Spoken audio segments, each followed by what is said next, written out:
Very best thing you can do for your overall health is this: eat less often. Every time you and I eat, the body takes the food that we eat, converts it into glucose and pushes this into the bloodstream.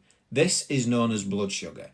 Now that blood sugar is then delivered to every single cell that makes up every organ on our body, and it's delivered as both energy and nutrients. And a hormone called insulin plays a very important role. Insulin is the key that allows this glucose to enter the cells. So when insulin isn't working properly, this means that every cell in your body is struggling to get its energy and its nutrients. Every time you eat, that causes the glucose to spike. And as glucose hits your bloodstream, insulin comes along and it goes and unlocks every cell and delivers this glucose as energy and nutrients to the cells. And if you're metabolically healthy, this hormone insulin brings this glucose down within about 2 hours. However, insulin is a hormone, and even at this point, this hormone insulin can remain in your bloodstream for 3 to 4 hours. So what happens is, before this hormone insulin comes back down again, typically in the modern food environment, you're having another snack or perhaps another meal, which causes your glucose to spike again, and insulin comes in again. So most people are having breakfast, a mid-morning snack, you're having your lunch, an afternoon snack, and an evening meal.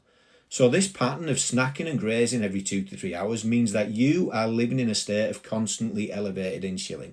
Eventually, this becomes chronically elevated. This is known as insulin resistance because the cells stop responding. So when insulin's coming along to deliver this glucose as energy and nutrients to the cells, it can't do it. The cells are becoming literally deaf to the hormone insulin.